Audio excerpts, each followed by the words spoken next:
Salam saudara-saudara, berjumpa lagi bersama saya Pendeta Jiriadu. Saya ingin membahas sebuah pertanyaan. Ada pertanyaan dari saudara-saudara kita dari agama seberang yang berkata, di mana Yesus pernah mengakui dengan mulutnya bahwa dia adalah Tuhan? Mereka mengatakan bahwa itu hanya karangan Paulus. Yesus tidak pernah menyebut dia Tuhan, apalagi menyuruh orang Kristen menyembah dia. Sebenarnya itu hanya karangan daripada Paulus atau Rasul Paulus yang kita kenal. Mereka mengatakan bahwa tidak pernah Yesus mengatakan dia Tuhan dari bibir mulutnya. Dan tidak ada Alkitab yang mencatat bahwa Yesus adalah Tuhan. Jadi dua hal yang mereka ragukan, yaitu pertama, apakah Yesus pernah mengaku dia Tuhan dari bibir mulutnya? Sampai-sampai saya pernah dengar ada yang mengatakan, kalau sampai dia mengaku Yesus Tuhan, maka mereka masuk Kristen. Atau juga mereka mengatakan bahwa di dalam Alkitab juga tidak ada tertulis, itu hanya ajaran Paulus saja, manusia bernama Paulus. Nah, benarkah Yesus pernah bilang, aku Tuhan? Adakah Yesus pernah mengatakan, aku Tuhan dari bibir mulutnya? Minimal Alkitab mencatat, Yesus adalah Tuhan. Mereka mengatakan Yesus tidak pernah mengaku dia Tuhan. Nah, kalau ini yang terjadi, maka saya mau pesan kepada kita, tonton ini sebelum kita komentar. Jadi, jangan komentar dulu, jangan beri komentar. Saya berharap Anda bisa nonton video ini dari awal sampai akhir. Bagi saudara-saudara yang bukan Kristen, saya minta dengan kasih Tuhan, saya minta dengan hormat, saudara-saudara nonton dulu dari menit awal sampai menit terakhir, supaya kita tidak salah paham atau gagal paham. Jadi saya mohon jangan komentar dulu kalau Anda tidak bisa nonton video sampai selesai. Nah, saya mulai dengan ini bukti bahwa Yesus secara langsung dia pernah mengaku sebagai Tuhan dalam Alkitab. Saya ulangi lagi, kalau ada yang mengatakan di Alkitab tidak ada, dari mulut Yesus juga tidak pernah ada bahwa dia mengakui dia Yesus Tuhan, saya justru mau kasih tahu bukti bahwa inilah bukti yang secara langsung Yesus mengakui dia sebagai Tuhan dalam Alkitab. Ada bukti eksplisit atau bukti tertulis di dalam Alkitab. Saya mulai dengan pertanyaan, apakah ada ayat dan pengakuan langsung dari Yesus bahwa dia Tuhan? Bukankah Yesus Tuhan hanya ajaran manusia, ajaran Paulus? Pertanyaan kedua, apakah Yesus pernah mengakui sebagai Tuhan? Apakah ajaran bahwa Yesus adalah Tuhan hanyalah buatan manusia? Mari kita mulai bongkar berdasarkan Alkitab. Saudara-saudara, perhatikan baik-baik, kita akan bongkar sesuatu berdasarkan Alkitab. Dan ini yang saya mau sampaikan kepada kita sekalian. Sebelum kita bahas, maka beberapa hal yang saya mau sampaikan. Ya, tadi kembali bahwa pertanyaan yang sering dilontarkan ulang-ulang. Banyak orang bertanya, di mana Yesus secara langsung berkata, akulah Tuhan Allah, sembahlah aku. Nah, ini pertanyaan yang paling prinsip, yaitu banyak orang bertanya, di mana Yesus secara langsung berkata, akulah Tuhan, sembahlah aku. Karena tidak menemukan kalimat itu, ya, saya kasih ingat bahwa karena tidak menemukan kalimat yang tadi, bahwa di mana Yesus secara langsung berkata, akulah Tuhan, sembahlah aku, itu tidak berarti bahwa Yesus bukanlah Tuhan atau dia tidak pernah bicara dari mulutnya bahwa dia adalah Tuhan. Karena tidak menemukan kalimat itu secara persis, sebagian orang menyimpulkan bahwa Yesus tidak pernah mengaku bahwa dia Tuhan. Tapi mari kita jujur. Mari kita jujur. Tidak semua kebenaran harus diungkapkan dengan kalimat yang harafiah. Saudara dengar baik-baik. Dengan tidak menemukan kalimat bahwa persis bahwa Yesus mengatakan dia Tuhan, itu tidak boleh kita menyimpulkan bahwa Yesus tidak pernah mengaku dia Tuhan. Tapi sekali lagi tadi saya bilang, mari kita jujur, tidak sebuah kebenaran harus diungkapkan dengan kalimat yang harafiah. Misalnya, saya kasih contoh, seorang presiden, dia tidak perlu datang, misalnya Presiden Prabowo, mantan Presiden Jokowi. Waktu dia datang ke kota saya, kota Kupang, dia tidak perlu berkata, hei, kamu tahu tidak, saya ini presiden. Tapi orang tahu dia presiden. Dia tidak perlu berkata, aku presiden. Sebab setiap saat kita tahu bahwa dia presiden. Jadi tidak selamanya kebenaran itu harus diungkapkan dari mulut. Bahwa itulah dia sesungguhnya. Tadi saya bilang, tidak selamanya presiden harus memperkenalkan, saya presiden. Gubernur NTT tempat saya tinggal tidak harus memperkenalkan, saya gubernur. Saya tahu dia gubernur. Walaupun dia tidak sebut dia gubernur, walaupun dia tidak menyebut dia presiden, tapi itu sudah melekat bahwa dia dengan tidak menemukan pernyataan langsung. Misalnya saudara mengatakan, tidak berarti bahwa dia bukan Tuhan. Dia tetap Tuhan, ya. Dia tidak perlu ngomong dia Tuhan, dia bisa tetap Tuhan. Nah, itu logika berpikirnya. Yang kedua, ada hal yang perlu kita ketahui. Yesus mengaku Tuhan dengan cara jelas bagi orang sesamanya. Jadi argumen saya yang kedua, tadi kalau argumen satu bahwa tidak harus sesuatu itu keluar dari mulut Yesus bahwa dia Tuhan, bahwa dia jadi Tuhan, seperti seorang presiden tadi, contoh tadi. Tapi yang kedua, argumentasi saya adalah Yesus sendiri mengaku dia Tuhan dengan cara yang jelas bagi orang sesamanya. Apa maksudnya? Coba kita lihat dalam Yohanes 10 ayat 30. Aku dan Bapa adalah satu. Saudara kalau baca Yohanes 10 ayat 30 akan ada kalimat ini, aku dan Bapa adalah satu. Ini merupakan pada waktu dia berkata di dalam Yohanes, Yesus berkata di dalam Yohanes 10 ayat 30, reaksi orang Yahudi adalah mereka mau melempar Yesus dengan batu karena dianggap menghujat Allah. Di dalam Yohanes 10 ayat 33 mereka mau lempar dia karena dianggap menghujat Allah. Kenapa dianggap menghujat Allah? Ini bukan karena satu pekerjaan baik, maka dia mau dilempari atau mereka mau melempari dia. Tetapi dia dianggap menghujat. Kenapa dianggap menghujat? Karena manusia itu tidak bisa disamakan dengan diri Allah. Jadi begini saudara, waktu dia mengatakan aku dan Bapa adalah satu, orang Yahudi sadar bahwa waktu dia omong begitu, itu bukan berarti dua pribadi. Itu dia sedang bilang begini, aku ini Tuhan. Dan orang Yahudi paham ini istilah. Dan mereka marah bahwa mereka ingin melempari karena dianggap menghujat. Jadi saudara-saudara, dia tidak ngomong langsung dia Tuhan, tapi pernyataan aku dan Bapa adalah satu. Sebenarnya secara tidak langsung, secara implisit, dia sedang mengatakan aku Tuhan. Karena dia sama dengan Bapa, berarti dia adalah Tuhan itu sendiri. Jadi logikanya begini, kalau Yesus hanya berkata ia utusan Tuhan, tidak mungkin orang Yahudi itu ingin membunuhnya. Tidak ada alasan untuk membunuhnya, apalagi dan juga melemparinya. Justru dia dianggap menghujat karena dia menyamakan diri dengan Allah. Mereka paham, maksudnya orang Yahudi ini paham yang Yesus katakan bahwa ketika dia mengatakan aku dan Bapa satu, berarti dia sedang bilang, Yesus sedang bilang, akulah Tuhan. Jadi itu mungkin hal kedua. Yang ketiga, Yesus menggunakan gelar ilahi.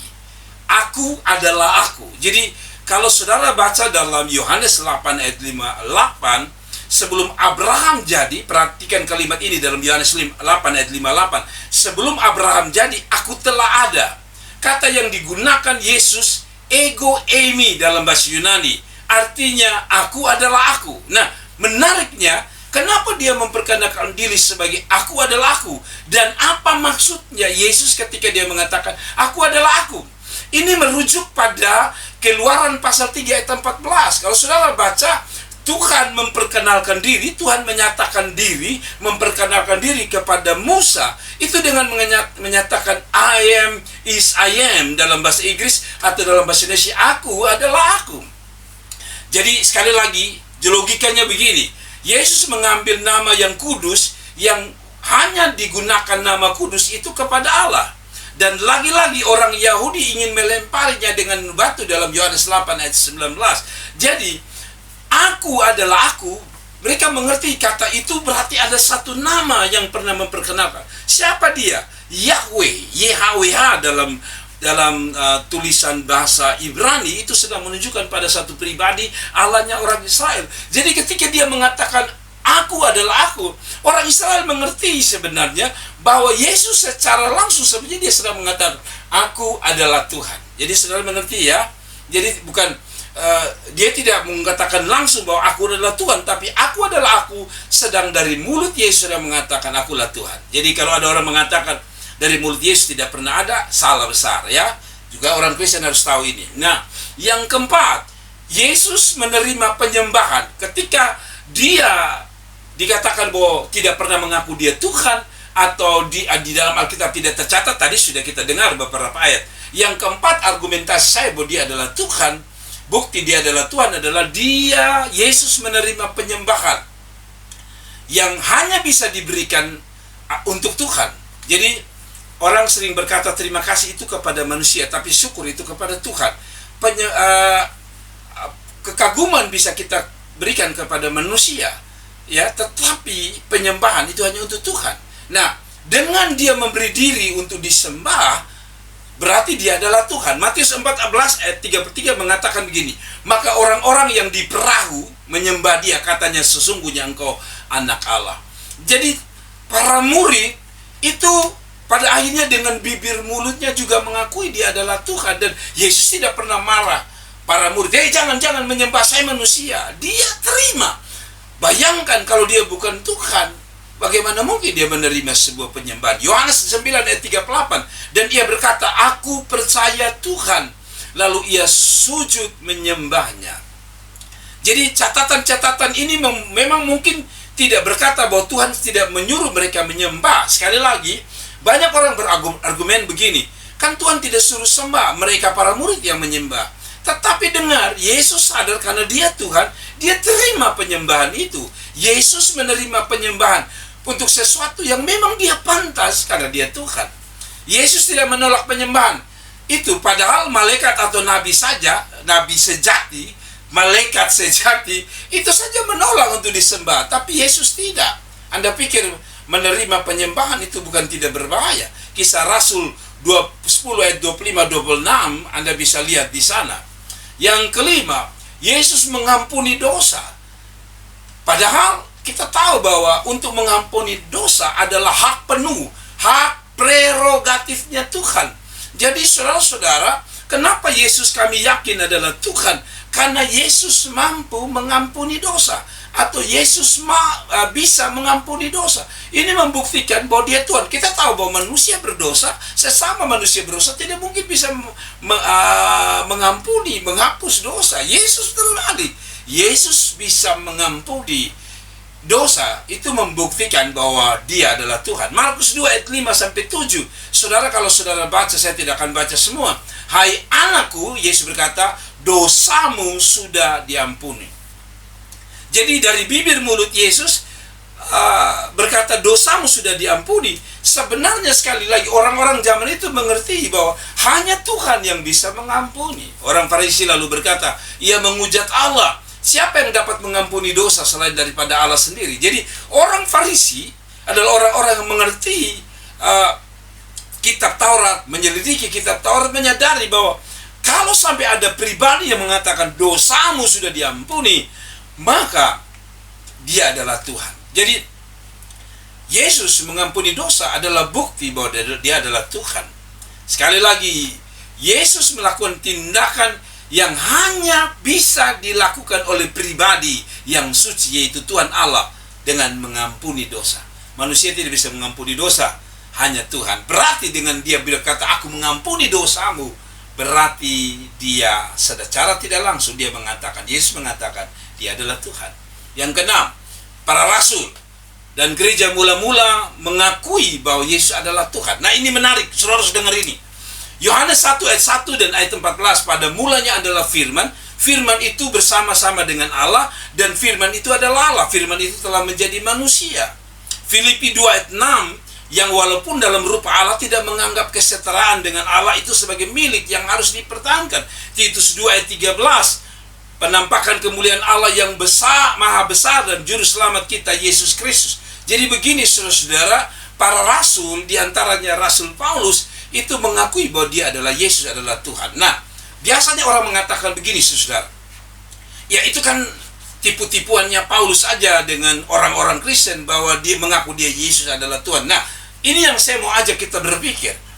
Rasul Paulus, kalau saudara baca di dalam sejarah kekristenan, Rasul Paulus itu banyak kali lapar, menderita, karam kapal, tidak bisa makan, puasa yang terpaksa. Maksudnya puasa yang terpaksa itu karena memang tidak ada makanan mungkin, lalu karam kapal hanya untuk pergi mengabarkan Yesus adalah Tuhan. Dan yang kedua, saudara tahu bahwa dia sendiri dibenci banyak orang karena menyampaikan dia adalah Tuhan. Resikonya dia berhadapan dengan orang-orang Yahudi atau para Yudaisme. Dan yang terakhir, bahwa dia sendiri akhirnya dipancung kepalanya hanya karena mengatakan Yesus adalah Tuhan. Nah, sekarang saya tanya saudara, kalau saudara mengatakan bahwa itu kan permainan kata Paulus, itu kan sebenarnya dulu Yesus sendiri tidak mengakui dia adalah Tuhan, itu permainan kata Paulus. Saya kasih tahu saudara, logikanya begini. Kalau Paulus mengatakan dia Tuhan, padahal resiko yang akan dia alami adalah penderitaan, tidak ada uang, tidak ada makan, lalu kepalanya dipancung. Kan betapa bodoh. Masa untuk sesuatu yang dia diustai, dia harus relakan kepalanya untuk dipancung? Tidak masuk akal. Kalau sampai para rasul, yaitu para murid, dan juga diantaranya Paulus mengatakan dia Tuhan, dengar ya, dengar. Itu karena pertama para murid-murid menyaksikan langsung bagaimana Yesus mengampuni dosa, bagaimana Yesus melakukan perkara-perkara yang hanya bisa dilakukan oleh Allah, yaitu mujizat-mujizat. Misalnya, orang kusta yang disembuhkan. Mereka percaya bahwa kusta itu tidak bisa disembuhkan siapapun, kecuali Tuhan Allah. Nah, waktu Yesus menyembuhkan orang sakit kusta, sebenarnya mereka sadar bahwa dari dulu yang bisa menyembuhkan adalah Tuhan. Kita tahu bahwa Naaman, seorang panglima, itu tidak bisa disembuhkan sampai dia datang ke Israel, berjumpa dengan abdi Allah, dan di sana abdi Allah pun tidak bisa menyembuhkan. Selain abdi Allah mengatakan Tuhan yang kami sembah yang bisa menyembuhkan sakit kusta. Jadi kesimpulan saya bahwa para rasul menyadari ini adalah Tuhan karena hanya dia yang bisa menyembuhkan orang kusta. Ini hanya salah contoh. Lazarus bangkit, saudara dari perempuan, saudara dari Marta dan Maria bangkit. Kita tahu bahwa dari perjanjian lama sampai perjanjian baru, yang bisa membangkitkan orang mati itu hanya Tuhan. Jadi mereka sadar bahwa kalau sampai ini orang bisa bangkitkan orang mati, ini adalah Tuhan. Jadi itu logika saya ya. Lalu yang terakhir, kesimpulan logis. Walaupun Yesus tidak berkata secara harafiah, aku adalah Tuhan, sembah aku, tetapi melalui tindakan, perkataan, reaksi orang-orang saat itu, kita bisa simpulkan beberapa hal. Bahwa satu, Yesus sendiri mengaku dia sebagai Tuhan. Yang kedua, orang-orang Yahudi mengerti klaimnya dan bereaksi keras pada saat dia mengatakan dia Tuhan. Yang tadi, I am is I am, aku adalah aku. Mereka mau melempari dia karena mulutnya sedang berkata I am is I am. Ini adalah istilah yang diberikan, ditujukan kepada Allahnya orang Israel. Yang berikut, Yesus menerima penyembahan yang tadi saya sudah jelaskan, dan juga mengampuni dosa. Dan yang keempat, para rasul percaya dan menyatakan Yesus adalah Tuhan. Jadi clear ya, dari mulut Yesus berulang-ulang dia mengatakan. Dari Alkitab saya sudah kasih tahu semuanya. Jadi orang Kristen harus sadar Yesus itu Tuhan, bukan sekedar isapan jempol dari orang Kristen atau pelajaran yang menipu dari Paulus. Ini adalah sebuah kebenaran yang harus kita imani. Yesus adalah Tuhan, Yesus adalah juru selamat. Tidak ada Tuhan selain dia, Yesus. Kalau ada agama lain mengatakan tidak ada Tuhan selain Allah, maka saya mau bilang tidak ada Tuhan selain Yesus. God bless you. Tuhan berkati. Salam. Kiranya ini memberi jawaban. Jadi kalau saudara diberkati, saudara share, klik like, share, dan komentar di bawah ini supaya banyak orang diberkati. Dan yang kedua, saudara, ini saya buat untuk menguatkan kita semua, sekaligus mau memberikan jawaban kepada saudara-saudara kita yang terus bertanya, Yesus bukan Tuhan, karena Yesus tidak pernah mengaku dengan mulutnya dan Alkitab sendiri tidak mencatat. Dengan ini jelas ya, saya berharap penjelasan saya mungkin tidak sempurna, tapi saya berharap kita bisa mengerti. God bless you, Tuhan berkati, shalom.